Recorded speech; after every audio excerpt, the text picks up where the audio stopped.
ከተለያየ የጎንደር ከተማ አካባቢዎች ከክፍለ ከተሞች የመጣችሁ ነዋሪዎች የኢንተርፕራይዝ ወክላችሁ የመጣችሁ እንደዚሁም ደግሞ በግል ደረጃ ደግሞ የስራ ዕድል የተፈጠረላችሁ ወጣቶች የቴክኒክና ሙያ መምህራንና የስራ ኃላፊዎች እንደዚሁ ደግሞ የከተማ አስተዳደሩ የስራና ስልጠና መምሪያ የስራ ኃላፊዎችና ባለሙያዎች ስለመጣችሁ ስለተገናኘን እጅግ በጣም እናመሰግናለን። ዛሬ የምንወያየው የአማራ ሚዲያ ኮርፖሬሽን የሚያዘጋጀው የአሚኮ አደባባይ ፕሮግራም ነው። ዛሬ የመረጥነው ርዕሰ ጉዳይ የጎንደር ከተማ አጠቃላይ የስራ ዕድል ፈጠራ ምን ይመስላል የሚለውን ነው።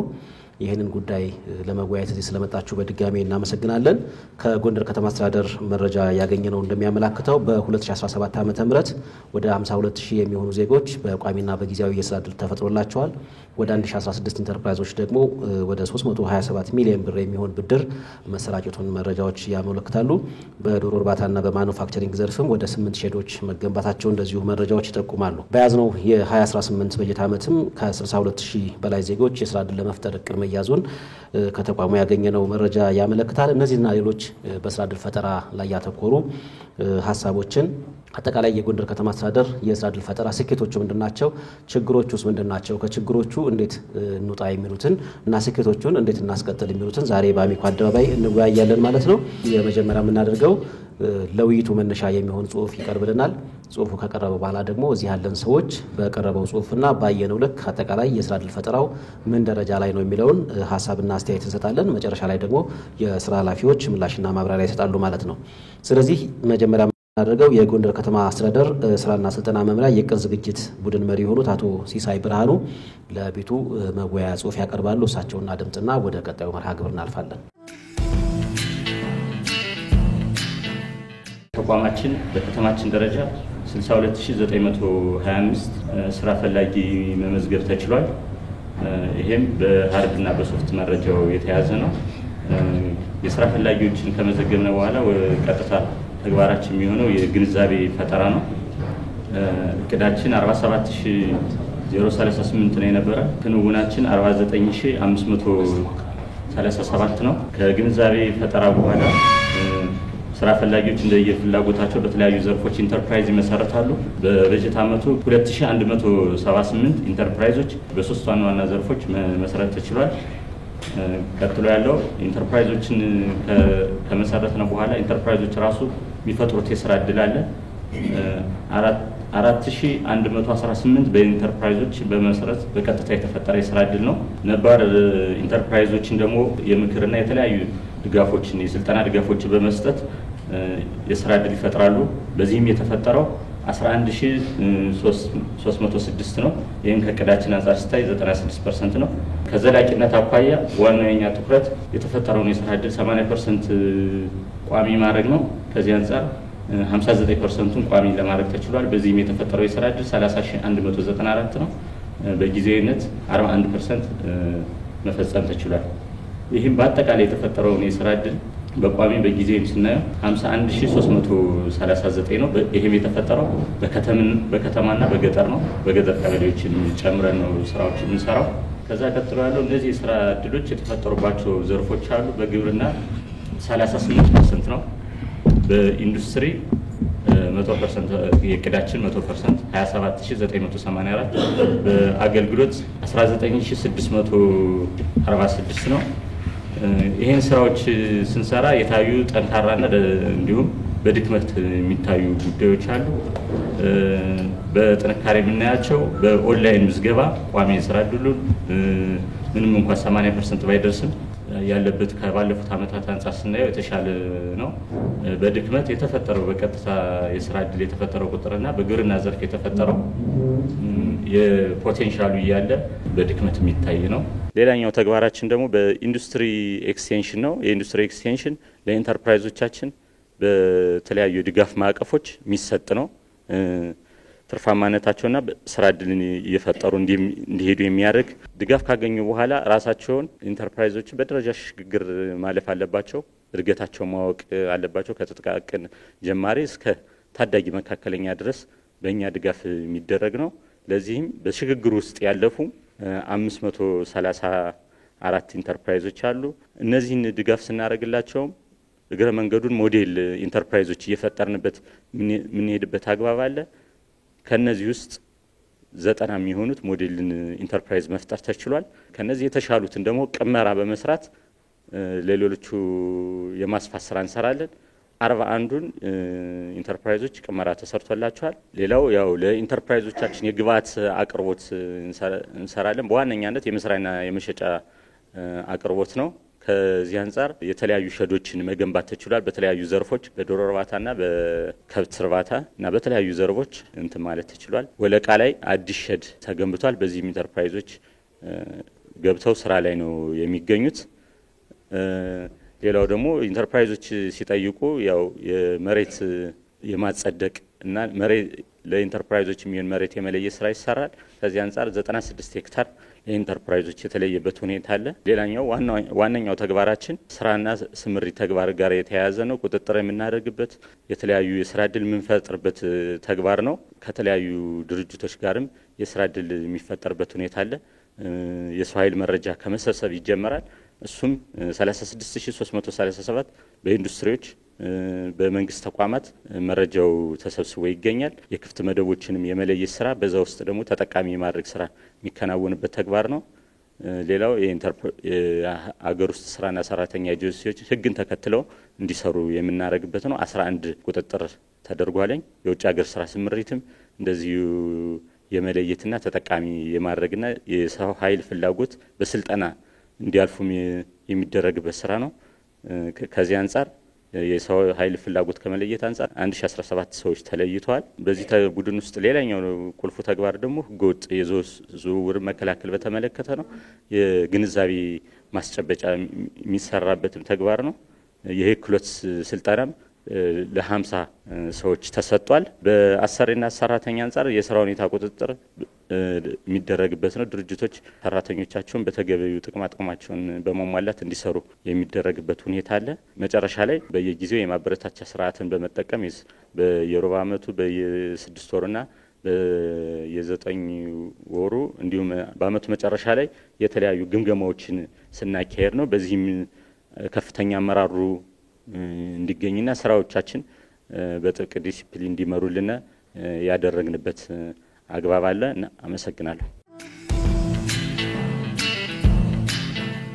አቶ ሲሳይ ብርሃኑ በጎንደር ከተማ አስተዳደር ስራና ስልጠና መምሪያ የእቅድ ዝግጅት ቡድን መሪ ለመወያያ ያቀረቡልን ጽሁፍ ነው የተከታተልነው። እዚህ ያለን ሰዎች ሐሳብና አስተያየት እንሰጣለን። ሐሳብና አስተያየት ስንሰጥ የተከናወኑ ተግባራትን እንዴት አያችኋቸው፣ ሲከናወኑ ያጋጠሙ ችግሮች እና የተፈቱበት መንገድ፣ እንደዚሁም ደግሞ በዚህ በያዝነው በጀት ዓመት ምን ላይ ትኩረት አድርጎ መሰራት አለበት የሚለውን ነገርና ከማን ምን ይጠበቃል፣ ከማህበረሰቡም ከመንግስትም ከሌላውም አካል ምን ይጠበቃል የሚሉትን እንወያያለን ማለት ነው። ሐሳብና አስተያየት ያላችሁ ሰዎች እጃችሁን ታውጡልኛላችሁ። ወደ መድረክ ደግሞ የከተማ አስተዳደሩ ስራና ስልጠና መምሪያ ተወካይ ኃላፊ አቶ አካሌ ጸጋይ ይገኙና በኋላ ምላሽና ማብራሪያ ይሰጣሉ ማለት ነው። እስከዛ በዚህኛው ረድፍ ሐሳብና አስተያየት የምትሰጡ ሰዎች እጃችሁን ታውጡልኛላችሁ። በሪፖርቱ ላይ አጠር መጠን ብሎ ያቀረበልን ወንድማችንን በመጀመሪያ ደረጃ ያመሰገንኩኝ። በሁለተኛ ያው አሚኮ ሰሞኑን እየሰራችሁት ያለው ስራ ታሪካዊ ሁነት ነው። 30ኛ ዓመታችሁን እያከበራችሁ ነው። ጥሩ ስራ እየሰራችሁ ነው ጎንደር ከተማ ላይ።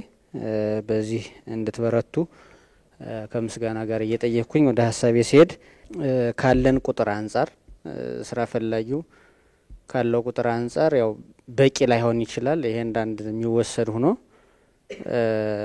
ስራዎች ግን እንዳሉ በርካታ ማስረጃዎች ያሳያሉ። በአካልም እያየን ስለሆነ በቅርበት ማለት ነው። ይሄን ብዬ ወደ ችግሩ ነው የሚሄደው። ምናልባት ማነሰው ካለን የስራ ፈላጊ ቁጥር አንፃር አግሬሲቭሊ እየሰራን አይደለም ባይነኝ በግሌ። ምክንያቱም እንደ ከተማ ወደ 51,000 በላይ ነው የስራ ዕድል የተፈጠረው። ከዚህም ስንወስድ ደግሞ ቋሚና ጊዜያዊ የሚባል አለ እና በጊዜያዊ ነው በአብዛኛው የሚታየው። በጊዜያዊነት ወደ ስራ የተሰማራ ወጣት አለና ያ ወጣት ተመልሶ ስራ ፈላጊ የሚሆንበት አጋጣሚ አለና ከዛ አንፃር ይሄን በዘላቂነት ለመፍታት እየተሰሩ ያሉ ስራዎች እንደ ከተማ አስተዳደር ከፍተኛ የሆነ ክፍተት እንዳለ ይታየኛልና ጊዜ የለንም በሚል መንፈስ እየሰራን ስላልሆነ እዚህ ላይ በደንብ ትኩረት ሰጥተን ብንሰራ። ምክንያቱም ወጣቱም አልባሊ ቦታ እየዋለብን ነው፣ ወደ ሱስ እየሄደ ነው። ስደተኛ ነው አብዛኛው ወጣቱ በረሃ እየቀረ ስለሆነ እንደው እዚህ ላይ በደንብ አስምረን ብንሰራ ማለት ፈልጋለሁ በአንደኛ። በሁለተኛ ደረጃ ከዚህ ከፕሮጀክትና በመንግስት የሚሰጡ የተዘዋዋሪ ብድሮች ጋር ነው ማነሳው። ከዚህ ጋር ተያይዞ እንግዲህ በርካታ ጎንደር ከተማ ላይ ስራና ስልጠና ላይ በርካታ ፕሮጀክቶች አሉ። ወደ 30 አካባቢ የሚሆኑ ነበሩ፣ አሁን 24 አሉ ይመስለኛልና ባለኝ እነዚህ ፕሮጀክቶች ደስ በሚል ሁኔታ እስከዛሬ የሚታወቁት ፈንድ በማድረግ ድጋፍ በማድረግ ነበር። አሁን ደግሞ ወደ ብድሩ ገብተው በአነስተኛ ወለድ እየሰጡ ነው ያሉት። ይሄ በጣም የሚበረታታና ሊገኝ የማይችል እድል ነው። ከዚህ ጋር ተያይዞ ግን እኛ እንደ ከተማ ችግር በየማነሰው የቢሮክራሲ ማነቆ ነው። አሁን በጣም ከፍተኛ ችግር እየፈጠረብን ያለ እንደወጣትና እኔም አንዱ ሰልጣኝ ስለነበርኩኝ በስሬ 150 ወጣት ምመራው ወጣት ነበርና ከዚህ ከጂኤቹ ጋር ተያይዞ እና አብዛኛው ወጣት የቢሮክራሲ ማነቆን አይፈልግም። ምንድነው አሳሪ ነው እና ይሄ ቀለል ብሎ ሙያዊ ድጋፍ እየተሰጠው ከዚህ ከብድር ምለሳ ጋር ተያይዞ የሚነሳ ስጋት ስላለ ነው ቢሮክራሲው የሚጠብቀው ብዙ ጊዜ። ግን እሱ ደግሞ ውጤት አልባ ያስቀረን ነውና በተለይ እንደው ከዚህ ጸደይ ባንክ ካላችሁ ሙያተኞች እንደው ራሳችሁን ብታዩ። በሶስተኛ ደረጃ ተቋማቱ የስራና ስልጠና በየደረጃው ያለ እስከታችኛው መዋቅር ድረስ ያለው ከማህበረሰቡ ጋር ያለው ትስስርና የመረጃ ልውውጥ ጋፕ አለበት። ምክንያቱም አሁን ስራና ስልጠና ላይ ያሉት ፕሮጀክቶችና ማህበረሰቡ ምን ያህል እንደሚጠቀም ወጣቱ ምን ያህል እንደሚጠቀም አብዛኛው መረጃ የለውም፣ አያገኝም። እና የመረጃ ክፍተታችን ዘመኑን የዋጀ ቢሆን ስራና ስልጠና ላይ ምን እንዳለ አብዛኛው ቤቱ ስለሚውል ማለት ነው። አሁንኛ ምዝገባ ሲደረግ ቅስቀሳ ሲሆን አጫጭር ስልጠናዎች ሲመጡ ቅስቀሳ እናረጋለን ወጣት ማህበር ሰብሳቢ ስለሆንኩ ክፍለ ከተማ ላይና በየቤቱ ነው ሄደን እንትን የምንላቸውና ወጣቱ ላይ ያለው ኢሜጅ ማህበረሰቡ ላይ ያለው ኢሜጅ ትክክል አይደለም እና ይሄ የሚቀረፍበት አጋጣሚ ግልጽ የሆነ መረጃ ሲደርሰው ነውና የመረጃ ክፍተታችንን በደንብ ግልጽ አድርገን ዘመኑን በሚዋጅ መልኩ ተደራሽ ብናደርግ ሚል አነሳለሁኝ። በአራተኛ ደረጃ የልምድ ልውውጦች ኤግዚቢሽንና ባዛሮች እየተዘጋጁ አይደለም ጎንደር ከተማ ላይ። በአጠቃላይ ስራዎች አሉ እየተሰሩ ነው። አግሬሲቭሊ ግን ባለን የስራ ፈላጊ ቁጥር አንፃር ካለንበት ችግር አንፃር በቂ ነው አይደለም። አመሰግናለሁ። አድቫንስድ ኤሌክትሪክ ቴክኒሻን እና የፈጠራ ባለሙያ ነኝ። በክልሉም ሀገር አቀፍም በአፍሪካ ህብረትም ተሸላሚ ነኝ። በዚህ አጋጣሚ ለረጅም አመታት ያህል የመልካም ማስተዳደር ችግር ደርሶብኝ ነበር። አሁን ባሉት ከፍተኛ አመራሮችና የዘርፉ ባለሙያዎች ችግሩ ተፈቶልኝ አሁን ወደ ስራ ገብቻለሁ። አሁን እናንተ ጋር ለሁለተኛ ጊዜ ነው የቀረብኩት። ካሁን በፊት ወንድሜ ጋር ኮሙኒኬት አድርገን ነበር። ችግሩ ተፈቶ 53 ካሬ ተሰጥቶኝ ባዶ ቦታ ሰርቼ አሁን የኤሌክትሪክ ምጣዶችን እያመረትኩ ነው። ኃይል ቆጣቢ ኤሌክትሪክ ምጣድ እና ሰፊ የስራ እድል መፍጠር አላማ አለኝ። በዚህ አጋጣሚ ደግሞ ለከተማ አስተዳደሩና ለመምሪያው ትልቅ ምስጋና አለ ችግሩ ስለተፈታልኝ አመሰግናለሁ። አመሰግናለሁ። በከተማ ግብርና ስራ ዘርፍ በዶሮ እርባታ ስራ መስክ ነው እየሰራን ያለ ነው። ከዚህ በፊት በተናጥል ነበረ ስራዎችን ስንሰራ የነበረ ከመንግስት አንዳንድ ድጋፎችን ለማግኘት በኢንተርፕራይዝ ደረጃ ተቋቁመን ስራ እየሰራን ያለ ነው።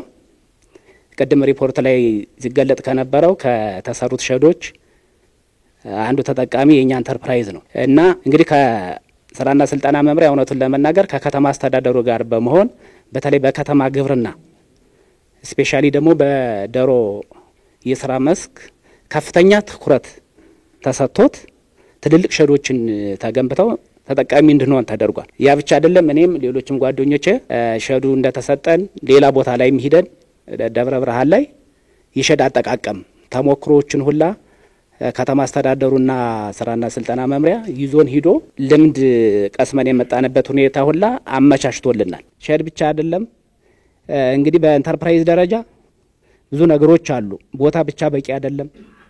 የብድር አክሰስ ቱ ፋይናንስ ያስፈልጋል። እንደሱን ነገሮች ሁሉ በተቻለ መጠን ተጠቃሚ እንድንሆን ድጋፍ ሲያደርግልን ነበረ። ሸዱ አካባቢ ላይ የነበሩ የውሃ ችግርም ከመብራት ጋር ተያይዞ የነበሩት ችግሮችንም በክትትል ሲፈታልን የከረመበት ሁኔታ ነው ያለው። ከኛ ጋርም ከኢንተርፕራይዞች ጋር ተቀራርቦ ለመስራት እኛም እኔ አሁን ተቋሙ እንደ አንድ ተገልጋይ ሳይሆን እንደ ስታፍ ነው ራሴን እየቆጠርኩ ያለው። ሄደን የፈለግነውን ነገር ጠይቀን የፈለግነው ነገር እየተመቻቸልን ያለበት ሁኔታ ነው ያለው። በተጨማሪ ብዙ ነገሮችን እንደዚህ ቢሮክራሲ የማብዛት ሁኔታዎችም አሉ። እነዚህ ቢስተካከሉ ሌላው ግን ተቋሙ እውነቱን ለመናገር ለወደፊትም ቢሆን ወጣቱንና መንግስትን ሊያገናኝ የሚችል ትልቅ ድልድይ ነው የምወስደው። አሁን ሌላ አማራጭ የለም። ይሄንን ተቋም መንግስት ማጠናከር ይገባዋል። በተለይ ደግሞ እነዚህ ሊመሩ የሚችሉ ትልልቅ አመራሮችን አቅም ያላቸው አመራሮች እዚህ ቦታ ላይ በጣም ያስፈልጋል። በተለይ ከዚህ ከስራ ዕድል ፈጠራ ጋር ተያይዞ ከተማችንም ሆነ ለሀገራችን በጣም ወሳኝም ከሰራንበት መልካም ዕድል ካልሰራንበት ደግሞ በቀላሉ ወደ ኋላ የሚመልሰን ተግባር ነውና በችግር ውስጥ ሆኖ ቅድም ያየነውን ቁጥር ማከናወን መቻሉ በጣም ይበል የሚያሰኝ ነው። በዚህ መቀጠል ያስፈልጋል የሚል ነገር አለኝ። እሱ እንግዲህ ለሌሎች ስራዎች ተመጋጋቢ ነው የሚሆነው ማለት ነው። ለገበያ ግብይት፣ ለብድርም፣ ለትምህርትና ስልጠና ሌሎችም እንትኖች ተመጋጋቢ ስለሚሆን ትልቁ ስራ እሱ ላይ ስለሆነ እሱም መውሰዱ መልካም ነው። ነገር ግን ካለን የስራ አጥ ቁጥር አንጻር የስራ ፈጣሪ ቁጥር አንጻር ግን ስንወስደው ግን ከዚህ የበለጠ መስራት እንዳለብን ግን ያሳያል። በዚህ እንትን ማለት አያስፈልግም ማለት ነው። ስለዚህ ከፍተኛ ደረጃ መስራት ይጠይቃል። ከታች እስከ ላይ ባለው መዋቅር ተንተርሶ ከማዕከል ጀምሮ እስከ መምሪያ ድረስ መስራት አለብን የሚል እንትን ነው ያለኝ፣ እይታ ነው ያለኝ። ጥሩ ሆነው መታየት አለባቸው። ለቀጣይ የሚጠቅማሉ ብዬ መወስዳቸው ከዚህ ከሽግግር ጋር ተያይዞ ጥሩ ሆኖ መታየት መቻል አለበት። በተለይ ለስራ ዕድል መፍጠሪያ የተሰጡ ቦታዎች እስካሁን አልተነኩም። ዝም ብለው በተወሰነ ጊዜ ተሰጡ እስካሁን ድረስ ልክ እንደ ባለቤትነት እንደ ይዞታ ተይዞ የተቀመጡ ናቸውና እሱ ላይ ሽግግር እየተደረገ ኢንተርፕራይዞች እያደጉ እየሄዱ ወደ መካከለኛ ኢንቨስትመንት እያደጉ ከፍ እያሉም እየሄዱ እነዛ ቦታዎች ደግሞ ለሌሎች ተረኛ ላይ ላሉት ደግሞ ስራ ዕድል መፍጠሪያ መዋል መቻል አለባቸው የሚል እይታ አለኝ። በተለይ ግን አሁን ጊዜው ከወለደው የውድድር ጊዜ ነው፣ የቴክኖሎጂ ጊዜ ነው። በተለይ የብድር አቅርቦታችን ግን ዘመናዊ ሊሆን ይገባል። በቃ ወጣቱ ማማረር የለበትም፣ ባረባ ነገር ማማረር የለበትም። ስለዚህ ከድሮ አሰራር መውጣት መቻል አለበት። አንድ ተበዳሪ ኢንተርፕራይዝ በግልም ሆነ በማህበር ማሟላት ያለበትን ነገር ካሟላ በኋላ ብዙም ሊንዛዛ አይገባም። ይሄ የዘመን አሰራር መዘርጋት አለበት። ሌሎች አሁን እየደወሉ ይሄን ጨርሰሃል እና እያሉ እንዲወስዱ የሚያደርጉ ባንኮች አሉ። ጸደይ ይሄ ማስተካከል መቻል አለበት። እንዴት ከበፊት ጀምረን እስካሁን እንዴት እያተራመድን እያለ መሆኑን ያው ሁላችንም ስለምናውቀው ብዬ ነው። ጂኤችዩ ላይም አሁን ጥሩ ነገር አለ፣ ግን አዳዲስ ነገሮች እየሄድን ስራ ከጀመርን በኋላ ደግሞ እንደገና ተመልሶ አዳዲስ ነገሮች የሚመጡ አሰራሮች አሉ። እሱም መስተካከል አለበት። ከኤቢሲ ኤጀንሲ ነው የመጣሁት፣ ሰራተኛ ማህበር ተወካይ። ኤጀንሲ ተብሎ በባንክ ላይ አውትሶርስ ያለ ጉዳይ በደንብ የታየ አይመስለኝምና ይህን ለማንሳት ነው እኔ የፈለኩት። ለምሳሌ እኛ ኤጀንሲ በአቢሲኒያ ባንክ ላይ በቡናና በህብረት የገባ ኤጀንሲ አለ። ዛሬ 2 አመት ይመስለኛል አሚኮ ምናልባት እዚህ አዳራሽ እንደዚሁ ዝግጅት አድርጎ ተሳትፊያለሁ እና ምንድነው ይሄ ኤጀንሲ አዲስ አበባ ላይ ነው ያው ፍቃዱን የጨረሰና ፍቃዱን የተሰጠው። ስለዚህ አዲስ አበባ ሆኖ ጎንደር ላይ አማራ ክልልን በሙሉ ለማስተዳደር ትንሽ ከበደና እንዴት ነው ህዝቡ ቅሬታውን ማቅረብ የሚችለው፣ የስራው ሁኔታስ እንዴት መገምገም ይቻላል የሚል በርካታ ግፊ አድርገናል። እኛ ሰራተኛ ማህበር ተወካይ ማለት ነው እስከ ክልል ድረስ በመሄድ ስራና ስልጣናንም ጨምረን እነሱ በሚሰጡን ድጋፍ ከናንተም ግፊ ተደርጎ ቢሮ ባህር ዳር ላይ እንዲከፈት ተደርጓል። ቢሮ ባህር ዳር ይከፈት እንጂ አሁንም የስራው ሁኔታ የሰራተኛው ያለበት ሁኔታ የደሞዝ የተለያዩ የጥያቄዎች ምላሽ እያገኙ አይደለም። ስለዚህ እኛ ተቸግረን ያላሁን ደሞዝ በጣም በዝቅተኛና በወረደ ደሞዝ ነው እየሰራነ ያለ ሰራተኛው በአሁኑ ሰዓት 3000 ብር ምን ያክል ያስገዛል ኑሮ በናረበት ሰዓት በ3 ሺህ ብር ነው ይሄ ሰራተኛ ጠቅላላ 407 ሰራተኛ በዚህ ኤጀንሲ ላይ በ3 ሺህ ብር እያገለገለ ያለ ለ8 ዓመት ያላነሰ ይህን በደንብ እንዴት ይታያል ለማለት ነው። መጀመሪያ አሚኮን ማመስገን ፈልጋለሁ። ስራና ስልጠናንም እንዲሁ የቀረበው ሪፖርት ያው ሀገሪቱ ካለችበት ችግር አንፃር በኔ እንትን በጣም ጥሩ ነው የሚባል ነገር አለ። ምክንያቱም ስራና ስልጠና እውነት ለመናገር እየደከመ ያለ አብሮን ያለ ትልቅ መስሪያ ቤት ነው። አሁን ብዙ ጊዜ እንደ ስራና ስልጠና ብዙ ችግር አናይም። ምክንያቱም አብረውን ነው ያሉት። በተለይ የኛ በቀበሌያችን የተመደቡልን ባለሙያዎች እውነት ለመናገር ትራንስፖርት ሳይገድባቸው እለት ተለት እየመጡ እኛን የሚደግፉበት ሁኔታ አለ። ስራና ስልጠና በጣም ከሰራቸውና ላመሰግነው ከምፈልገው ነገር አንፃር ወጣቶች ላይ በተለይ እነዚህ የስራ ዕድል አሁን ሰልጥነው ቴክኒክና ሙያ ሰልጥኗቸው ወደ ስራ እየገቡ ያሉ ከሰፈር ቁጭ ብለው ሲውሉ የነበሩ ወጣቶችን በጣም እንደው በዚህ ላይ በጣም ማመስገን ስለምፈልግ ነው። ምክንያቱም ከኔ ድርጅት በጣም ብዙ ልጆች ቁጭ ብለው የሚውሉ የነበሩ ልጆች የዛሬ 2 ዓመት የመጀመሪያው ዙር የሰለጠኑ ዛሬ በጣም ባለሙያው ነው እስከ 8000 ብር በወር ተከፋይ ሆነው እየሰሩ ያሉበት ሁኔታም ስላለ ከዚህ ላይ በጣም ማመስገን ፈልጋለሁ። የመጣሁት ከጸዳ ክፍለ ከተማ ነው። ሽግግር ማለት እኔ ኮንሴፕቱን ራሱ እነሱም የተረዱት አይመስለኝም። በእውነት ጥቃቅን ማድረስ እስካለበት ድረስ ስራና ስልጠና አድርሶ ለሚመለከተው አካል ካቀረበ በኋላ አሁንም ቢሆን እንደዚህ አይነት መልስ አይደለም የሚሰጠው። ተደጋጋሚ ዝም ብሎ መደለዝ ነው። አንድ ስቴፕ አይሰዱም። ይመልሱናል እንደገና ወደ ኋላ መጎተት ነውና በተለይ ኢንቨስትመንት የሚባለው ቢሮን በደንብ ቢታይ ሚዳኘው ሰው ነው። ሽግግር ተሰራ ይባላል። የሚሰራው ግን ለማን እንደሆነ አናውቅም። በምን እንደሚሰራና እንደዚህ አይነት ነገሮቹ መሬት ላይ ወርዶ የሚሰራ ስራ ብታዩ። ሶስተኛ ምንድነው የምናገረው ነገር የትስስር ጋር ተያይዞ የገበያ ትስስር ጋር እኔ በጣም የሚገርመኝ ማለት ነው። አሁን ሪፖርቱን ራሱ የምታቀርቡት ከምን ለቅማችሁ እንደሆነ አይገባኝም። የእውነቴን ነው የምነግራችሁ። ለምሳሌ አሁን እዚህ ኮሪደር ጋር በተያያዘ ስራ ዕድል ፈጠራ ትስስር ተሰርቷል የሚባለው በቃ ምንም ውሸት ነው። ለማን ተሰራ ማን ሰራ እንዴት ተሰራ የሚለውን ነገር ወርዳችሁ እዩት። ጸደይ ባንክ ጋር በተያያዘ መጀመሪያ በየክፍለ ከተማው ሆነ እያንዳንዱ መስሪያ ቤት ጸደይ ባንክን ከመውቀሱ በፊት እኔ ምን ሰርቻለሁ የሚለውን ስራ ይስራ። እውነቴን ነው የምነግራችሁ። ከሌላው ባንክ ጋር በተለያየ መንገድ የጸደይ ባንክ ብድር እንደ ባንክ እየተቆጠረ አይደለም። የዜግነት ይወሰደ ያክል ግንዛቤ ሳይፈጠር ነው ሰው ገንዘብ እየወሰደ ያለ። ለመመለስ በጣም እየተቸገሩ ነው ያለው በደንብ። ለምንድን እኔ ባንክም በደራለሁ ጸደይ ባንክም ተበደራለሁ። የማን የብድር አመላለስ ነው ለዘዝ የሚለው? ባንክ እንዴት ነው የሚያስከፍል? ይሄ ማንን ትራስ እያደረገ ነው? ጸደይ ባንክ ላይ ብድር የሚወስዱ ሰዎች እኮ በዘመድ እየወሰዱት ነው፣ በስራ አይደለም እየወሰዱ ያለ። ሰነድ ተዘጋጅቶ ይደርስለታል፣ ባንኩ ያስተናግዳል። ካስተናገደ ወዲያ ያመላለስ ችግር የለም። ግንዛቤ ተፈጥሮ ነው ብድሩ እየተሰጠ ያለ። ገንዘቡስ ሄዶ እንደ ባንክ ስሜት ተሰጥቶት እየተመለሰ ነው ወይ?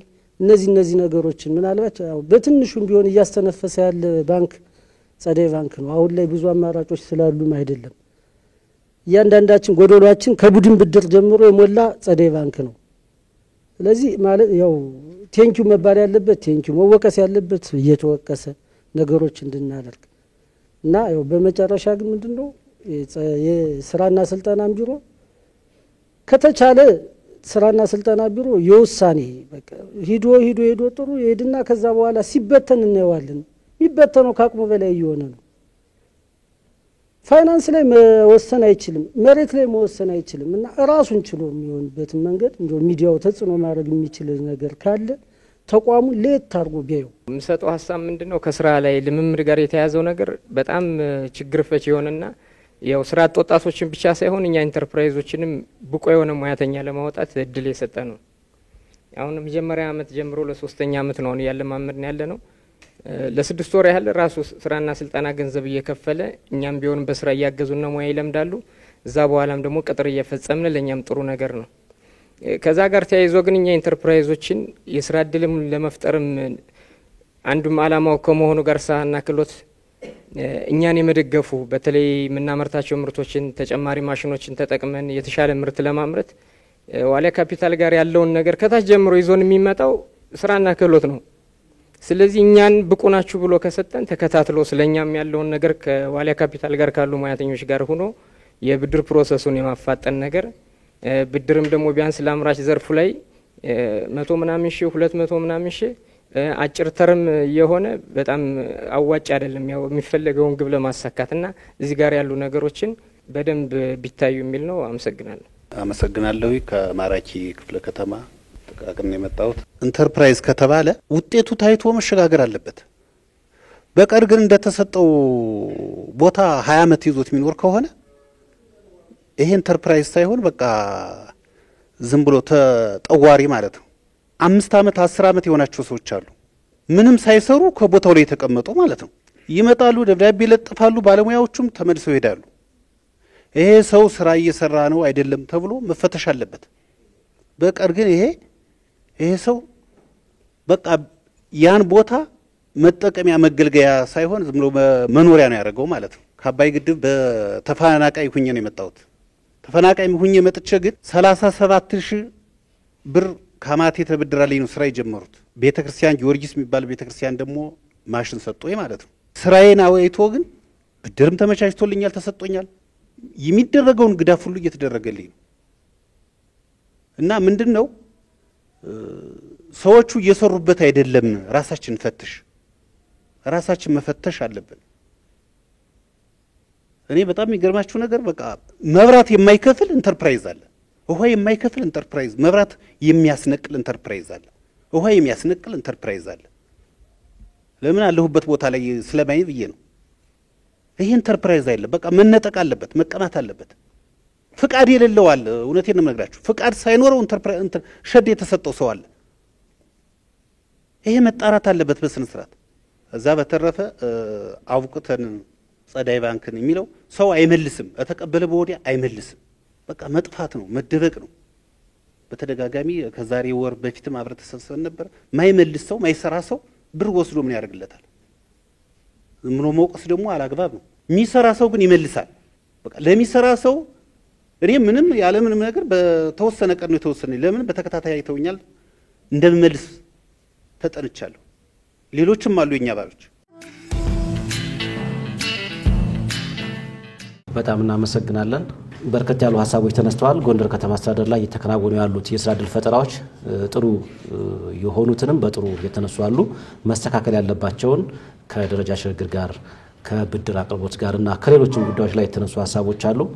ምናልባት በርከት ያለ ሀሳብ የተነሳው ከጸደይ ባንክ ጋር ስለሆነ የጸደይ ባንክ የስራ ኃላፊዎች አጠቃላይ ከብድር አቅርቦትና ከሌሎች መሰል ጉዳዮች ጋር በተያያዘ ሀሳብ እንዲሰጡ ይደረጋል። ሌሎቹን ጉዳዮች ግን ሌሎቹ የስራ ኃላፊዎች ምላሽና ማብራሪያ ይሰጣሉ። ይሄ ድል በመመቻቸቱና እንደዚህ በግልጽ ለመነጋገር ሁኔታዎች ስለተመቻቹ እኔ በግሌ በጣም ደስ ብሎኛል። እንዲህ አይነት ነገሮች ቢለመዱ ብዙ ችግሮችን የምንፈታበት የውይይት መድረክ ነው። ከተቋሙም ከተጠቃሚውም በግልጽ የሆነ ተቋም ህብረተሰብ ጋር በግልጽ ተወያይቶ ችግር ካለበትም ለማስተካከል በጥሩ እየሄደ ከሆነም ጥንካሬዎችን አጠናክሮ ለመሄድ በጣም ይበል ነው። በተለይ ፕሮግራም ላዘጋጁና ሚኮ ሌሎችንም ይሄን አቅጣጫ ሰጠው ወደዚህ እንድንመጣ ለተደረገው በጣም አመሰግናለሁ። ከዚህ በመቀጠል ከጸደይ ባንክ አኳያ ተወሰኑ እንትኖች ተነስተዋል። ያው ጸደይ ባንክ በፊት አማራ ብድርና ቁጠባ ተቋም አሁን ወደ ጸደይ ባንክ ተሸጋግሮ ህብረተሰቡን የብድር የቁጠባ ሌሎች የባንክ አገልግሎት ስራዎችን እየሰጠ ያለ ባንክ ነው። በዚህ ሂደት ላይ በተለይ መንግስት ጸደይ ባንክን የስራ ዕድል ፈጠራ እንፈታበታለሁ፣ ችግሮችን ወጣቶችን ወደ ስራ አስገባበታለሁ ብሎ በዋነኝነት እንደ አማራ ክልል እየተጠቀመበት ያለ ባንክ ጸደይ ባንክ ነው። በዚህ ሂደት ላይ ያው በስራዎች የተለያዩ ችግሮች ሊኖሩ ይችላሉ። እሱን እየተወያየን ከባንኩ ያለው ችግርም ከተጠቃሚ ያለው ችግርም እየተወያየን እንዲየፈታን እንቀጥላለን ብዬ አስባለሁና ከተነሱ ጥያቄዎች አኳያ ስነሳ ያው ጸደይ ባንክ ወጣቶችን የስራ ዕድል ሊፈጥር በሚችልበት የብድር አገልግሎት ከተለያዩ አበዳሪ የገንዘብ አቅራቢ ድርጅቶች ጋር ይሰራል። አንደኛው ማስተር ካርድ ፋውንዴሽን የጂኤችዩ ፕሮግራም ነው። ይሄ ጂኤችዩ በተለይ በ2017 ከጸደይ ባንክ ጋር ፕሮግራሙን በመዘርጋት የብድር አገልግሎት ጸደይ ባንክ እያገለገለ ይገኛል። ያው ለመረጃ ያክል እስካሁን አማራ ክልል ላይ በተለያዩ የዞኖች ብድር እየሰጠ ነው። በቀደም ውይይት ነበረን። እንደ ጎንደር ዲስትሪክት በዚህ በማስተር ካርድ ጂኤችዩ ብድር ሰፊ ኢንተርፕራይዝ ተጠቃሚ ያደረገና ሰፊ ብድር የሰጠ ጎንደር ዲስትሪክት ነው። ይሄን ያው ከተቋሙ መረጃ ማግኘት ይቻላል። ለምሳሌ ከ210 ኢንተርፕራይዝ በላይ ወደ 42 ሚሊዮን ብር ብድር አሰራጭቷል። በዚህ በቅርብ ጊዜ ውስጥ የወጣቶች የስራ እድል ፈጠራ ሰፊ ስራ እየሰራን ያለን የተዘዋዋሪ ብድር ነው። የተዘዋዋሪ ብድር በባህሪው ያው ከስራና ስልጠና ሌሎች አጋር አካላት ጋር በጋራ እየመለመልን የምናመጣው ብድር ነው። ስለዚህ ይሄ ወጣቶች ከታች ተመልምለው እስከሚመጡ ድረስ እስከ ጸደይ ባንክ ሲደርስ ብዙ ጊዜ ይፈጃል። በቀበሌ ይመለመላል፣ ወደ አንድ ማዕከል ይቀርባል። አንድ ማዕከል በክፍለ ከተማ የስራና ስልጠና ግብረ ኃይል ይመለመላል። ከዛ በኋላ ነው ሁሉ ነገር ተጠናቆ ወደ ጸደይ ባንክ የሚመጣው። ስለዚህ በዚህ መንገድ የጊዜ ርዝማኔ ይኖር ይችላል። ባንኩ ላይ ፋይሉ በቀረበ ከ1 እስከ 7 ቀን ብድሩ መሰጠት አለበት። ሚኒማም 5 ቀን ማክሲማም 7 ቀን። በዚህ መንገድ ሰፊ ብድሮችን እየሰጠን ያለን።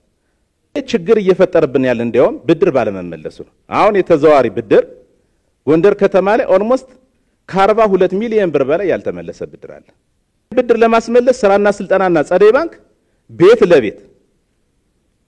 ለቤት ወጣቶችን ለማግኘት ብድር ለማስመለስ ኢቭን ኢፍ የመንግስት አካል ከተማ አስተዳደርን በከተማ አስተዳደር ብድር የተሰጡ እስካሁን ያልተመለሱ ከ2009 ጀምሮ ማለት ነው ለሌሎች ወጣቶች ብድር ያለመስጠት ማነቆ የሆኑ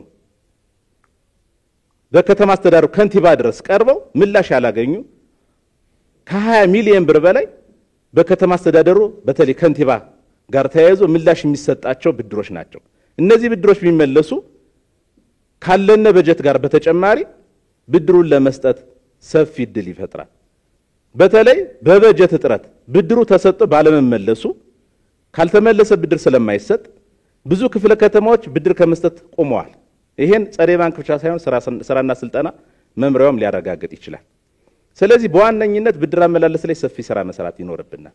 ወጣቱ ብድሩን ሲወስድ እንደሚመለስ አውቆ ነገ ጧት እኔ የምመልሰው ብድር ለሚቀጥለው ጓደኛዬ ስራ ለሚፈጠርለት የኔ ብድር መመለስ ትልቅ አድቫንቴጅ ነው ብሎ መውሰድ አለበት፣ ብድር እስከሆነ ድረስ ማለት ነው። ስለዚህ በጎንደር ከተማ ሰፊው ችግር የፈጠረብን በተለይ ይሄን 2 ዓመት ብድር ለማስመለስ በጣም ትልቅ እንቅፋት ፈጥሮብናል። ስለዚህ እነዚህ አጋር አካላት ከተማ አስተዳደሩ ከንቲባ አስተዳደር መወሰን ያለባቸው ውሳኔዎች ተወስነው ብድሩ እንዲመለስ ቢደረግ ነው።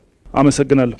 ያው በስፋት ስለተነሳ ሀሳቡ ቅድሚያ አሚኮን ማመስገን ፈልጋለሁ። ያው እንዲህ አይነት የሚዲያ አቅርቦት እውነት ለመናገር አይን ነው፣ የህዝብ ጆሮ ነው ሆኖ እያገለገለ ያለውና በዚሁ አጋጣሚ ከደንበኞቻችን ጋር ከወጣቱ ከማህበረሰቡ ጋር ይሄን መድረክ መፍጠሩ እኛም ችግሮቻችን ለማየት የተገለገሉትን ምስጋና ለማቅረብ ለቀጣይ ስራዎቻችን አጠናክረን ለመሄድ ይሄ መድረክ እጅግ አስፈላጊና ወሳኝ መድረክ በመሆኑ አሚኮን ማመስገን ፈልጋለሁ። ቀጣይም ይሄ መድረክ መቀጠል አለበት ብዬ ሀሳብ መስጠት ፈልጋለሁ። ይህ መድረክ ቀጣይነት ከሌለው የተነጋገርናቸው ነገሮች በሙሉ ማሰሪያ የላቸውም። የተነጋገርናቸው ነገሮች ሁሉ ችግሮቹ ተፈተው ውጤታማ እንዲሆን ከተፈለገ ከዚህ መድረክ ማግስት አሚኮ ሴክተሮችን መፈተሽ ይኖርበታል። ኢንዲቪዥዋል ማለት ነው። የትክክለኛ የወጣቱ ያነሳው ጥያቄ ችግሩ የት ላይ ነው የሚለውን በደንብ ተፈትሾ የወጣቱ ችግር እንዲፈታ ከተፈለገ ሴክተሮች በደንብ መፈተሽ አለባቸው። በደንብ ችግሩ ተገኝቶ የጎንደር ከተማ ወጣት አገልግሎቱ ያጣበት ምክንያት፣ የጎንደር ከተማ ወጣት አገልግሎቱ የተነፈገበት ምክንያት በደንብ መፈተሽና የቀጣይ ስራዎቻችን በደንብ አስተካክለን ለመሄድ ከዚህ መድረክ ማግስት ሴክተሪያል የሆነው ነገር ተፈትሾ መፍትሄ ይመጣል ብዬ አስባለሁ። ጸደይ ባንክ እየሰራቸው ያለው ስራዎች በጥልቀት በዝርዝር የቀረቡ ሀሳቦች አሉ። የምናቀርባቸው በርካታ የብድር አይነቶች አሉ። መድረኩን መነሳት የነበረበት ከምንሰጣቸው አገልግሎቶች ውስጥ ሴቶችን ተጠቃሚ ያላደረገ አንዱ እንደ ችግር ምን ወስደው በወጣት ተዘዋዋሪ ብድር በተለያዩ ብድሮች ሴቶችን ተጠቃሚ ያላደረገ ነበር የሚለውን በራሳችን አይተን በራሳችን ፈትሸን ችግር ነው ሴቶች ጋር አገልግሎቱ ጉድለት አለበት የሚለውን እኛ በጥልቀት ያየንና የፈተሽን ስለሆነ ከዚህ በኋላ የምንሰጣቸው ብድሮች 50 እና 40% የሴቶች ተሳታፊ ካልሆነ በስተቀር ይሄ ብድር አይሰጥም። ቢያንስ ከምንሰጠው በጀት ውስጥ 40% 50% የሴቶች ድርሻ መኖር አለበት የሚለውን በአንድ በኩል ቢወሰድ፣ ሁለተኛው ከምንሰጣቸው ብድር አይነቶች ውስጥ የግብርና ዘርፍ ብድር አለ። ከምንሰጠው ጠቅላላ ብድር ውስጥ እስከ 15% የግብርናን ዘርፍ ብድር እንዲይዝ ነው ያደረግነው።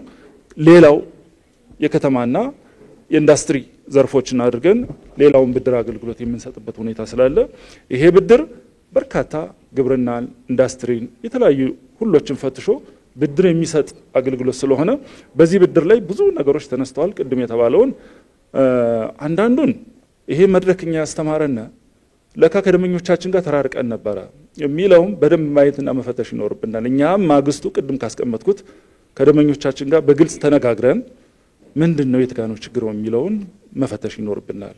እንግዲህ ትልቁ እኛ ጋር አሁን እንድታውቁት የምንፈልገው ከ330 ቢሊዮን ብር በላይ አገልግሎት ተሰጥቷል። አጠቃላይ እስካሁን ድረስ በመደበኛም በተዘዋዋሪ ብድርም እስካሁን ድረስ አጠቃላይ ይሄን ብድር ሰጠናል። አሁን ባለው በግልጽ እንድታውቁት ስራና እድል ፈጠራ የሚያውቀው ሴክተሩ ማለት ነው 53 ሚሊዮን ብር ዛሬ አንስተን ብድር ለማቅረብ የሚወስድልን ወጣት አጠናል። በእጃችን ያለ ማለት ነው 53 ሚሊዮን ብር እጃችን ያለ ተዘጋጅቶ ከኛ የቀረበ ወጣት ስለሌለ ይሄ ገንዘብ ከኛ ጋር ይንከባለላል። ሁለተኛው በከተማችን ከ45 ሚሊዮን ብር በላይ ተሰጥቶ ያልተሰበሰበ በእያንዳንዱ ወጣቶች ደግሞ እጅ ያለ ገንዘብ አለ። ይሄ ብድር በአስቸኳይ ከወጣቶች ደግሞ ወደኛ የሚሰበሰብ ስለሆነ ይሄን ብድር ሰብስበን የተሻለ ብድር እንሰጣለን ብዬ አስባለሁ። ስለዚህ በቀጣይ ልናረጋቸው የምንችላቸው ነገሮች ላይ ሐሳብ ለመስጠት አንደኛው ቅድም የተነሱትን ነገሮች ይዘን ከብድር ማነስ ጋር የተያዙ ጥያቄዎችን ይዘን ከብድር ጥያቄ ጋር ማራዘም ጋር ከብድር ቆይታ ጊዜ ጋር ከምናቀርባቸው የብድር አይነቶች ከምናቀርባቸው ብድር ውስንነቶች ከበጀቱ ጋር የተያዘ ስለሆነ ምናልባት እኛ ወስደን ከምክር ቤቱ ጋር ብንወያይበት የሚለውን ነገር እኛ ብንወስደው ብድር አቅርቦት በተለያዩ ቅድም ካስቀመጥኳቸው ችግሮቹ አንዱ እንደ ቢሮክራት ከዚህ ቢሮው ቅድም ሲነሱ የነበሩት አንደኛው እኛ እየፈለግን ያለነው ብድር ስናዘጋጅ የመስሪያ ቦታ ወሳኝ ነው። ብድር ስናዘጋጅ በወጣቶች ተዘዋዋሪ ብድር ሲሰጥ ትልቁ ጥያቄ መሰረታዊ መሆን ያለበት የመስሪያ ቦታ ነው። ወጣቶችም እያነሱ የመስሪያ ቦታ የለንም ነው ጥያቄያቸው። እኛ ደግሞ የመስሪያ ቦታ ከሌለ አንሰጥም ነው። ማን ነው ታዲያ ቢሮክራት የሚፈጥረው? ያነሳችሁ ጥያቄኛ አሁን ግልጽ ያልሆነ ቦታ የሌለው ሰው ብድር ስጡና ብድር ካልሰጣችሁና ቢሮክራት ነው የሚለው ጥያቄ ትክክል አይደለም፣ መስተካከል ያለበት ማለት ነው። ሁለተኛው ብድር ዋስትና ይፈልጋል። ያለ ዋስትና የሚሰጥ ብድር እኮ ቅድም የነገርኳችሁ ቁጥር እኮ ነው 45 ሚሊዮን ብር ያለ ዋስትና የተሰጠ ብድር ነው። አድራሻው እየጠፋ ሌላ ብድር እንዳንሰጥ እያደረግን ያለነው። ዋስትና ሳታቀርቡ ብድር የምትጠይቁት አይሰጥም፣ በግልጽ የምንነጋገረው ማለት ነው። ይሄ ቢሮክራት አያስብልም። ብድሩ በባህሪው ዋስትና ይፈልጋል። ሚኒመም ዋስትና ትንሿ መታወቂያ የማያሟላለ የቤተሰብ ስስር ማይጠይቃለ ቤተሰብ መስሪያ ቦታ የማይሰጠው ብድር ብሎ ከኛ ይመጣል። ቤተሰብ እንኳን ማለት ነው። ሌላው የብድር መስፈርቶቹን ሳይሟሉ ሲቀሩ የጸደይ ባንክ ሰራተኞች ቢሮክራት ናቸው፣ ደካማ ናቸው፣ አይሰሩም አይባልም። የተቀመጠ መመሪያ ነው። የጸደይ ባንክ ሰራተኞች ተግባር እንዲያውም ጠንካሮች ናቸው። አንዳንዶችን ኢዚ በሆነ መንገድ ለማገልገል እየተሞከረ ያለው አንዳንዶችን ደግሞ መፍትሄ እየተሰጠባቸው ያለው ቅድም አቶ ነው ሲያስቀምጣቸው የነበሩ ነገሮች በርካታ ችግሮችን ፈተናልና በዛ መንገድ እንትኑን በተወስዱት ነው ጥሩ የሚሆነው እንጂ እንዲያው አሰራሮች በሙሉ አልጋ ባልጋ ሆነው አይደለም። ችግሮችንም እያየን እየፈተሽን ቀጣይ አገልግሎቶችን ለመፍታት ግን ሐሳብ አስተያየት ነው መጨረሻ ላይ መስጠት የምፈልገው። ከተነሱ ሐሳቦች መካከል የተወሰኑትን ምላሽ ለመስጠት ያህል ነው።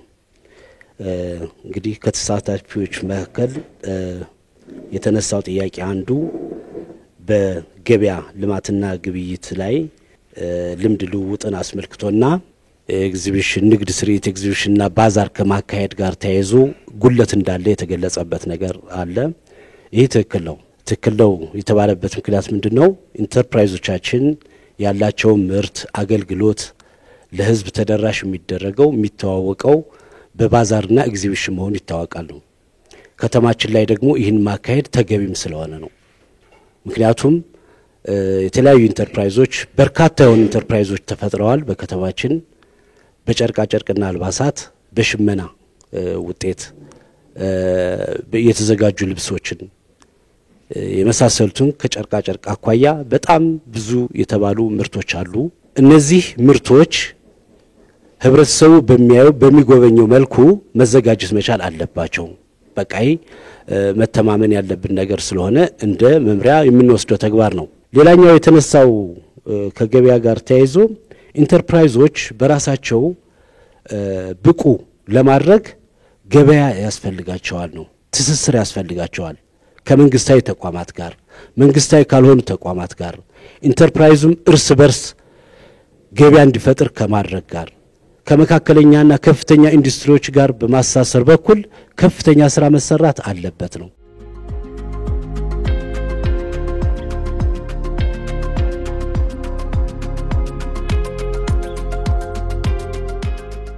እጅግ በጣም እናመሰግናለን። አቶ ዮሴፍ ሞላ በከተማ አስተዳደሩ ስራና ስልጠና መምሪያ የስራ ዕድል ፈጠራ ቡድን መሪ፣ እንደዚሁም ደግሞ አቶ አካሌ ጸጋዬ የስራና ስልጠና መምሪያ ተወካይ ኃላፊ የማጠቃለያ ሀሳብ ይሰጡናል። እሺ፣ አመሰግናለሁ። ከስራ ዕድል ፈጠራ አንፃር የተነሱትን ነው እኔ አንድ ሁለት ሀሳቦች ብቻ ናቸው ከስራ ዕድል ፈጠራ አንፃር የተነሱት። ሌሎች ቡድኖችን የሚመለከቱ ሆኖ ሀሳብ እየሰጡባቸው ስለነበረ እኔ የመጀመሪያው የተነሳው ሀሳብ ምንድነው የተፈጠረው የስራ ዕድል በቂ አይደለም ነው። ምንም ጥያቄ የለው። ጎንደር ከተማ እንደ ከተማ ትልቅነቱ ስናየው እንደ ህዝብ ቁጥሩ አሁንም እየጨመረ እንዳለው የህዝብ ቁጥር ስናየው ሪሶርሳችን ደግሞ አሁን እየጨመረ ሳይሆን እየቀነሰ ነው የሚሄደው እንደምታውቁትና አሁን የፈጠርነው የስራ ዕድል እናንተም እንደገለጻችሁት በቂ አይደለም። የህዝብ ቁጥር ይጨምራል፣ ፍልሰት አለ። አሁን በተለይ አሁን ባለው ወቅታዊ ሁኔታ ከገጠር ወደ ከተማ የሚመጣው ሰው በርካታ ነው። ያንን ሁሉ ደምረ አሁን የፈጠርከውን የስራ ዕድል ከቁጥር ስናየው ያን አክል አመርቂ የሚባል አይደለምና ስራው ጥሩ ሆኖ ግን ከከተማው ስፋት አንፃር የተፈጠረው የስራ ዕድል እዚህ ግባ የሚባል አይደለም። ትክክል ነው። ነገር ግን ችግሮችንም ደግሞ ማየት ያስፈልጋል። ዝም ብሎ ትንሽ ናቸው ማለት ብቻ አይደለም። ከመምሪያውም ከራሱ ከከተማ አስተዳደሩ ከስራ ፈላጊው ጭምር ክፍተቶች አሉ። እነዚህን ይህን ያለውን የስራ ዕድል ከፍ ለማድረግ መሰራት ያለባቸው ነገሮች አሉ። ያለንን ጸጋ በአግባቡ በመጠቀም ዙሪያ ያሉ ጸጋዎቻችን ትንሽ ናቸው ብለናል። ደግሞ ያለውን ጸጋዎች ደግሞ በአግባቡ በመጠቀም ዙሪያ ሙስነቶች አሉ። እንደምታውቁት የስራ ዕድል ለመፍጠር ብለን የምንሰጣቸውን ቦታዎች መኖሪያ ቤት የሚያደርግ ዲሽ ሰቅሎ ለማኑፋክቸሪንግ የስራ ዕድል ፈጠራ ብለን የሰጠነውን ቦታ ሌላ ለቤቲንግ ለተለያዩ ለአገልግሎት ዘርፍ የሚያውል የሚዘጋ የሚያከራይ ለታለመለት ዓላማ የማያውል ቁጥሩን ሮላ የሚጎቱትን ለመጥቀስ ያክል ነው። እነዚህ የሰጠናቸውን ቦታዎች በአግባቡ ብንጠቀም አሁን ካለን ከፈጠርነው የስራ ዕድልም ከፍ አድርገን መፍጠር የምንችልበት እድል ይኖር ነበርና እዚህ ላይ በቀጣይም እውነት ለመናገር ትኩረት በሰፊው እንደውም አሁን ወቅታዊ ሁኔታው ይዞን ነው እንጂ በሰፊው የተሰራበት ነው የነበረው። በህገወጥነት የተያዙ ለስራ ዕድል መፍጠሪያ የሚውሉ ጸጋዎችን አጥንተን ለይተን በተወሰኑ ክፍለ ከተማዎች ወደ ስራ ገብተን ውጤት አምጥተንበታል። አሁን የተወሰነ ወደ ኋላ ያልንበታል። ይሄን አጠናክረን ከሄድን የምንፈጥረውንም የስራ ዕድል ከፍ የምናደርግበት ነገር እንዳለ እንደው ቢታወቅ ነው። ወጣቶች ተዘዋዋሪ ብድርን ብቻ የማየት በተለይ አሁን በቅርብ ጊዜ የመጣው ችግር ምንድነው? 8% ስለሆነ ወለዱ ወጣቶች መደበኛ ብድር ሌሎች አሁን ሲጠቀሱ የነበሩትን ብድሮች ብቻ ብድሮች ላይ ከማተኮር ይልቅ ተሰልፎ ተዘዋዋሪ ብድር ላይ የማየት እውነት ለመናገር ወደ ስራ መግባት የሚፈልግ ሰው ወለድ ማተር አያረገውም። አሁን 100 ሺህ ብር ለሚወስድ ሰው በአመት 17 ሺህ ብር ወለድ መክፈልና 10 ሺህ ብር ወለድ መክፈል ከሰራህበት ለሌላ ዓላማ ካላው አልከው በስተቀር ወለድ ጥያቄ ሊሆን አይችልም። መሰረታዊ ችግር ሊሆን ይችላል፣ ግን መሰረታዊ ጥያቄ ሊሆን አይችልም። ብድር አውጥቶ ወደ አረብ ሀገር ለመሄድ ሌላ ነገር ለመግዛት ለምናምን ለሚጠቀም ሰው ወለድ ትክክል ነው። ምክንያቱም ተጠራቅሞ መጥቶ በኋላ ቤት ንብረትንም እስከ ማሳጣት ሊደርስ ስለሚችል በዚህ ዙሪያ ወጣቶች አንድ ብድር ላይ ብቻ ከማተኮር ይልቅ ሌሎች ቅድም የተዘረዘሩ ብድሮችም ላይ ቢያተኩሩ ጥሩ ነው። ችግሮችን እዚህ ላይ መስጠት ብቻ ሳይሆን ችግሮችን ጠለቅ ብሎ ወርዶ አይቶ ፈትሾ ችግራቸው መፍታት ይጠይቃል የሚለውን በደፈናው ብናየው ጥሩ ነው እንጂ አሁን እኛ በቀጥሮ ስራ እየሰራን ነው ብለን ባናልፈው ተደጋጋሚ ጊዜ የሚነሳ ነገር ስለሆነ ኢንተርፕራይዝ ከዚህ በላይ ብንጋብዝ በአንድ ኢንተርፕራይዝ ደረጃ ቁጭ ብለን ስለ ብድር መወያየት እንችላለን። ስለዚህ ችግሩ ማን ጋር ነው? እኛም ጋር ይመጣል፣ እንትን በጸሬ ባንክ ጋር ይመጣል፣ ንግድ ባንክም ጋር ይሄዳል ችግሩና ችግሮች አሉ። ችግሮችን መፍታት ተገቢ ነው የሚለውን ነገር ቢያዝ ነው። ሁለተኛው ከጊዜያዊ እንትን የሚፈጠሩት የስራ ዕድሎች ጊዜያዊ ናቸው፣ ትክክል ነው። ግን ጊዜያዊ እንትን የስራ ዕድል አይፈጠርም አይባልም። ተፈጥሯዊ ነው፣ በቃ መፈጠርም ስላለበት። ለምሳሌ አሁን በኮሪደር ልማት የተፈጠረ የስራ ዕድል ለምን ጊዜያዊ ሆነ ይባላል? አይባልም አይደል? ልክ የፕሮጀክቱ የጊዜ ገደብ ሲያበቃ ጊዜያዊ የነበሩት ሰራተኞች ምናልባት ስራ ፈላጊ ይሆናሉ ወይ ተጨማሪ ሌላ ስራ ሊያገኙ ይችላሉና ጊዜያዊ እንትን የሚፈጠር የስራ ዕድል ተፈጥሯዊ መሆኑ መጀመሪያ ማወቅ ነው። ለምን ተብሎ ጥያቄ ብዙም እንትን አይልም። አመሰግናለሁ። እንግዲህ የተወሰነ ሀሳብ ለመስጠት ያህል መጀመሪያ በአሚኮ አደባባይ ይሄ ዕድል ስለሰጠን ተቋማችን ከመምሪያ ጀምሮ እስከ አንድ ማዕከል በጥንካሬና በድክመት ያለበት ክፍተት በተለይም ከስራ ፈላጊዎች፣ ከኢንተርፕራይዞች፣ ከኤጀንሲዎች፣ ከብቃት የወጣቶች የስራ ተለማማጆች እንዲሁም ከልዩ ልዩ የህብረተሰብ ክፍሎች ፊድባክ ተቀብለን ራሳችን እንድናይ ያው በመስታወት ተቋማችን ምን እንደሚመስል የሚለውን አይተን ራሳችን አርመን ወደ ተሻለ ደረጃ ላይ ለማደግ ይሄን ሁኔታ ስላመቻቸልን በቅድሚያ ማመስገን እፈልጋለሁ።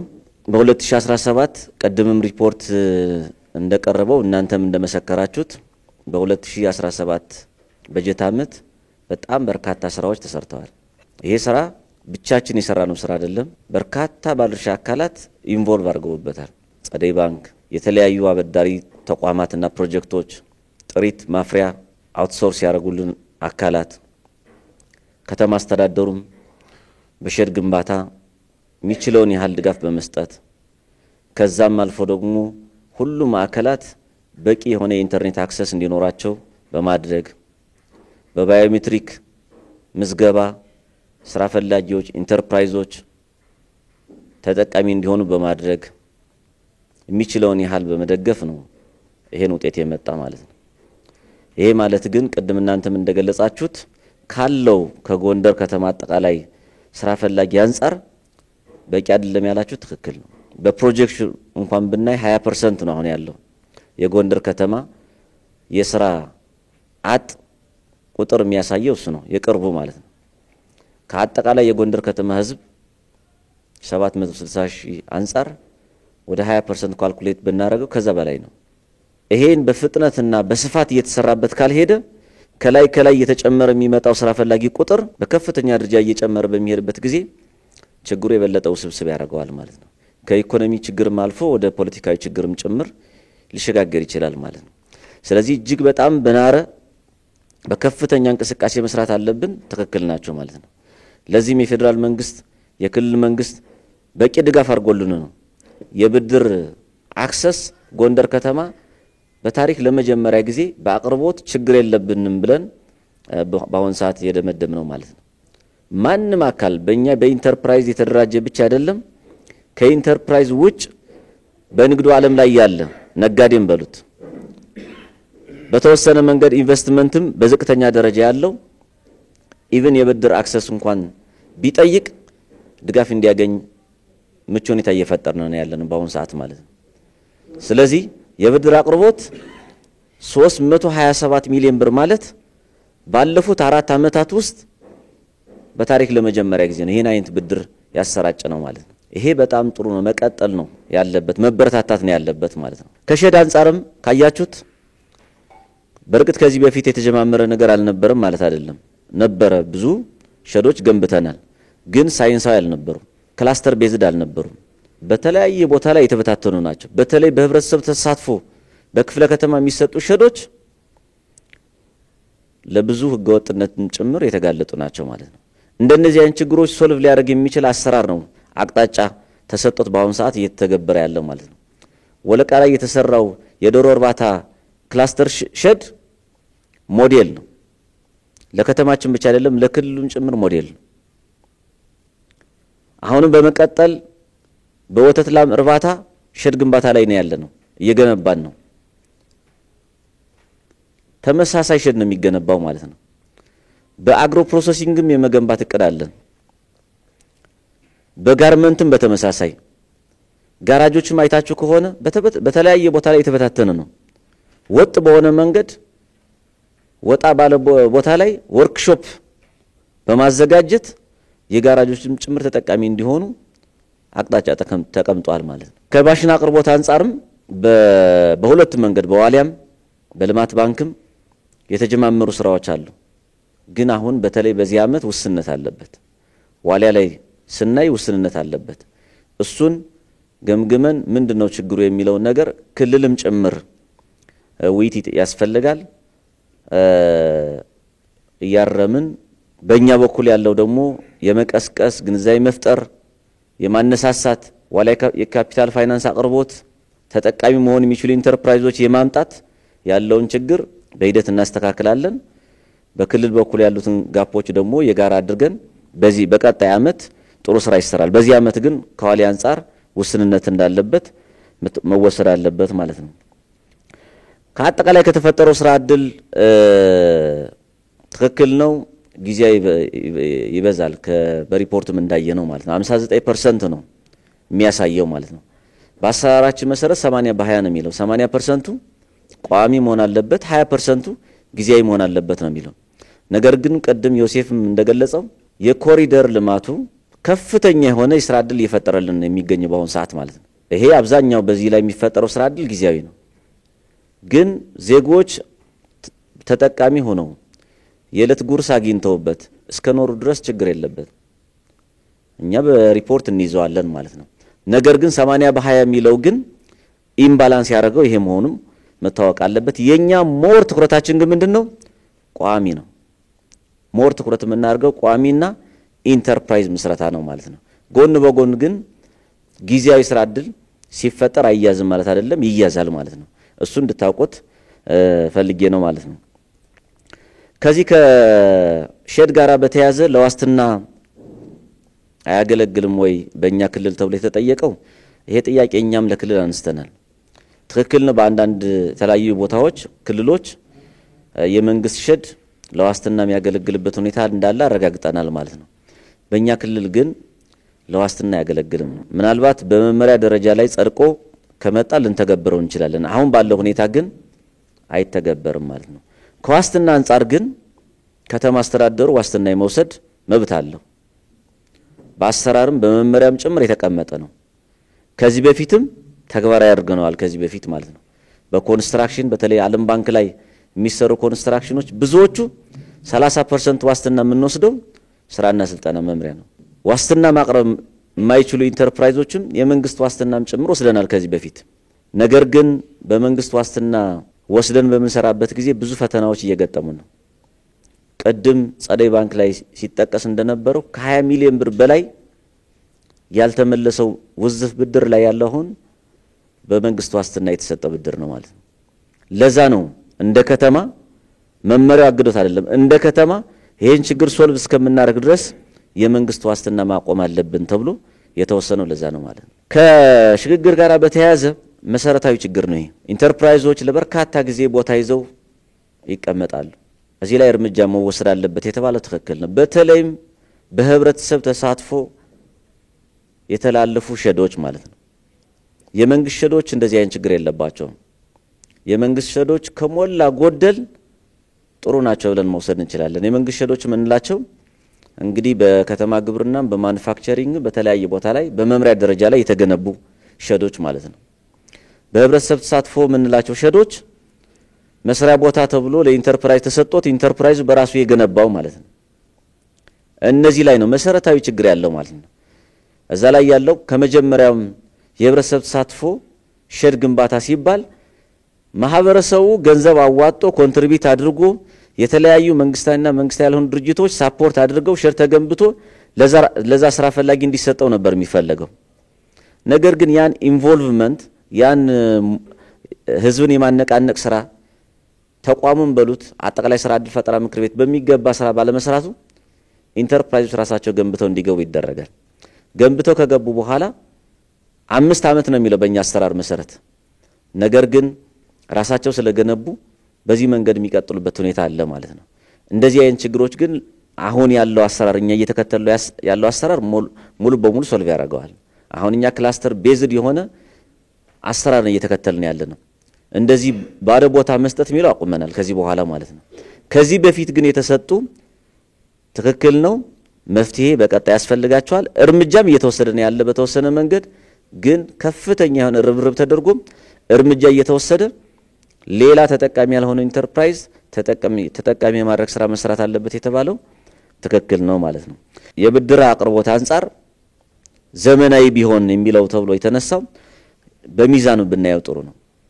አሁን እንደ ድሮ አይደለም።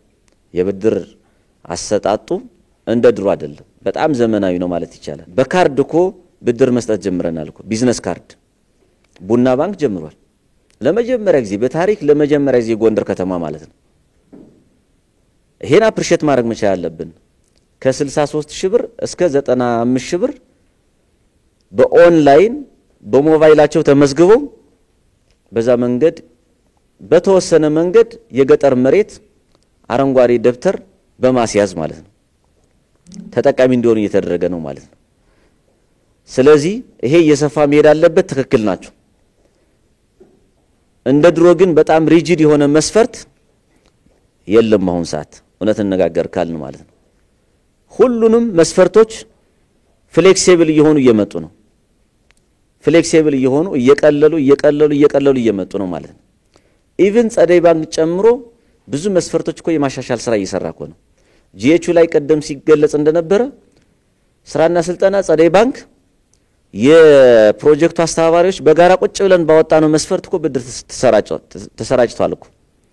ከዚህ በፊት እኮ ብድር የሚሰራጨው በመመሪያ ብቻ ነበር እኮ።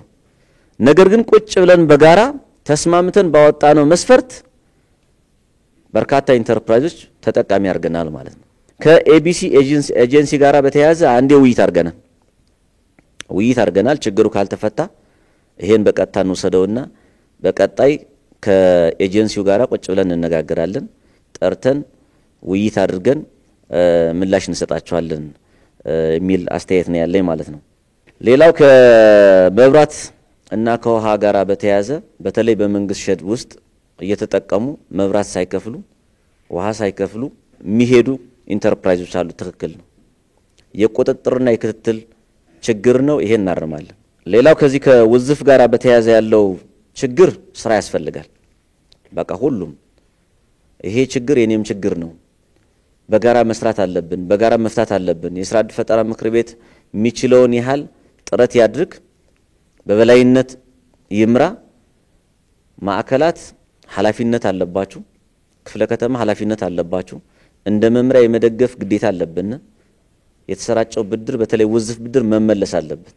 ከዚህ ከጂኤቹ ዋስትና ጋራ በተያያዘ መንግስት ሰራተኛ ብቻ አይደለም አንድ ነገር ተስበርስ መውሰድ ይችላሉ፣ በቤተሰብ ዋስትና ማለት ነው። እንግዲህ በቀጣይ የጀማመርናቸው ጥሩ ስራዎች አሉ። እነዚህን አበረታተን መስራት አለብን። ኢንተርፕራይዞቻችን በከፍተኛ ደረጃ ተጠቃሚ ማድረግ አለብን። የመንግስታዊ ድጋፍ ተጠቃሚ ማድረግ መቻል አለብን። አሁን ጥሩ ጸጋዎች እያገኘን ነው። ጸጋዎችን መጠቀም አለብን። እውነት እንነጋገር ካል ጸጋዎች በተሟላ መንገድ እየተጠቀምንባቸው አይደለም። እዚህ ላይ ትኩረት አድርገን መስራት አለብን። ይሄን ካደረግን በእርግጠኝነት ጎንደር ላይ ያለው ስራ ፈላጊ ቁጥር ሚኒማይዝ እናደርጋለን። እነዚህ ፕሮጀክቶች በዙሪያውም ስላሉ ዙሪያው ላይ ያሉት ወረዳዎችም ጭምር ጠንክረው እንዲሰሩ ነው እኛ የምንፈልገው። ተያይዘን በጋራ ሆነን የስራ ፈላጊ ቁጥር እየቀነስን ሂደን ከተማችንም ተጠቃሚ ማድረግ መቻል አለብን። ዜጎችንም ተጠቃሚ ማድረግ አለብን። እኛም ደግሞ የተጣለብን ኃላፊነት መወጣት አለብን የሚል አጠቃላይ አስተያየት ነው ያለኝ። አመሰግናለሁ። እጅግ በጣም እናመሰግናለን። ለተነሱ ሀሳቦች በቂ የሆኑ ማብራሪያዎች ናቸው የተሰጡት። በሌሎች መድረኮችም እነዚህ መቀጠል መቻል አለባቸው የሚል ሀሳብ አለ። ከተነሱት መካከል በጽሁፍ ከደረሱን መካከል አንዱ አሚኮ እንደዚህ ያሉ መድረኮችን አጠናክሮ ይቀጥል የሚል ስለሆነ እንደነዚህ ያሉ መድረኮችንና ሌሎች ጉዳዮችን በተመለከተ በዚህ በአሚኮ አደባባይም በሌሎችም መሰናዶዎች ይዘን የምንቀጥል ነው የሚሆነው። ሌሎች ውይይቶችንም አጠናክረን እንቀጥላለን የሚል ሀሳብ አለኝ። በርካታ የተነሱ ሀሳቦችን ምላሽ ተሰጥቶባቸዋል። ያው አንዱ ትልቁ ችግር እዚህ ሀገር ላይ የወጣቶች የስራ ዕድል ፈጠራ ነው። የስራ ዕድል ፈጠራ ውጤታማ እንዲሆን ደግሞ ሁሉም ባለድርሻ አካላት የራሱ ርብርብ ማድረግ አለበት። መሬት አቅርቦት ጋር ህብረተሰብ ክፍሎች ደግሞ ተደራሽ ማድረግ ያስፈልጋል። አንድ በጽሁፍ ከመጣው መካከል ከወለድ ነጻ የባንክ አገልግሎትን ከጸደይ ባንክና ከሌሎችም ቢያደርጉ የሚል ሀሳብ ስለሆነ ያለ እሱን አገልግሎት ማመቻቸት በጣም ያስፈልጋል ማለት ነው። የዛሬው የአሚኮ አደባባይ ዝግጅታችን በጎንደር ከተማ ተገኝቶ የጎንደር ከተማ የስራ ዕድል ፈጠራ ምን ይመስላል፣ ምን ስኬቶች ነበሩበት፣ ምን ችግሮች ነበሩበት፣ ችግሮቹን ለመፍታት ደግሞ ባለድርሻ አካላት ምን ማድረግ አለበት የሚል ሰፋ ያለ ውይይት ነው ያካሄድነው። ስለመጣችሁ ስለተወያየን እኛ በጣም ደስተኞች ነን። እንግዲህ በቀጣይ ስንገናኝ ደግሞ የተጠቀሱ ችግሮች ተፈተው ያሉ ስኬቶችም ቀጥለው እንደምንገናኝ ተስፋ እናደርጋለን። ስለመጣችሁ ስለተገናኘን በድጋሚ አመሰግናለሁ። መልካም ጊዜ ይሁንላችሁ።